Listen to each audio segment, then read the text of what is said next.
Sabi nila, pag mahal mo daw, kakainin mo yung puwet. Kainin natin yung puwet nito. Parang sarap. Kain. Mm.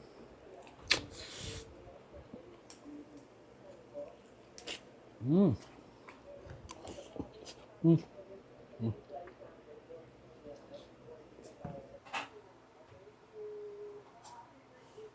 So mga box, eto. Meron tayong in-order na food trip.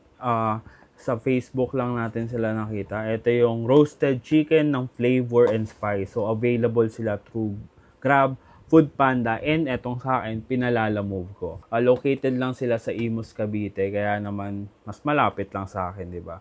So naghahanap kasi tayo ng medyo ibang lasa naman ng food trip. At ito yung napili ko. Ito yung kanilang original flavor. Grabe, ang bango. Pagbukas ko pa lang, amoy na amoy na. Original flavor ng kanilang roasted chicken, pero meron pa silang iba't ibang flavor na available. Ang kaibahan nga din dito sa mga lechong manok na madalas nating nakikita is etong sa kanila is niluto through charcoal oven. Tapos makikita nyo yung preparation nila dyan. Sobrang dami ng spices na nilalagay nila para naman siguradong malasang malasa. At eto, takam na talaga ako. Kasi naaamoy ko na talaga siya. So, paano mga box? Huwag na nating patagalin at tara, bakbakan na natin to. Let's go. So mga box, ayan. Siyempre, hindi makukumpleto yung food trip natin pag walang kanin. Ayan, kaya meron tayong kanin dahil meron na tayong ulam na roasted chicken. So grabe, ang laki ng roasted chicken nila dito. Uy, grabe oh. Grabe. Tsaka grabe yung amoy ng spices, talagang malalasahan mo at maaamoy mo. Sa amoy pa lang, parang nakakabusog na. Uy. Grabe naman yan. Juicy oh. Sabi nila, pag mahal mo daw, kakainin mo yung puwet. Kainin natin yung puwet nito. Parang sarap. Kain.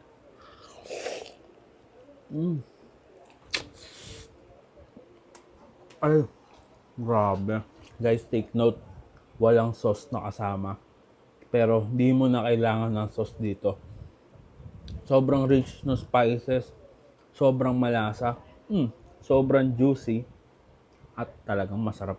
Ano siya mga juice na naipon dun sa lagayan. So, gawin natin sabaw. Yun o. Kain tayo.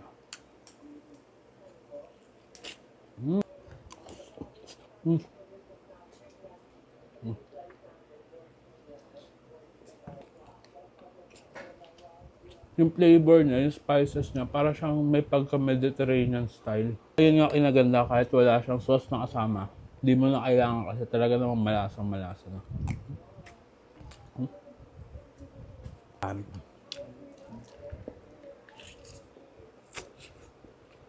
Very solid. Parang gusto kong subukan yung iba pala ng flavor kasi sobrang interesting yung mga flavor ng kanilang roasted chicken.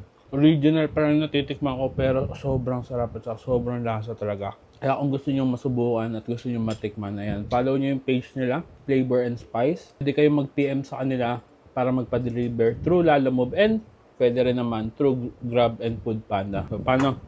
Uubusin ko muna to. And kita-kits sa susunod kung dadayin kung saan may masarap, mura at kakaibang kainan. And don't forget to eat, ride and grind. Let's go!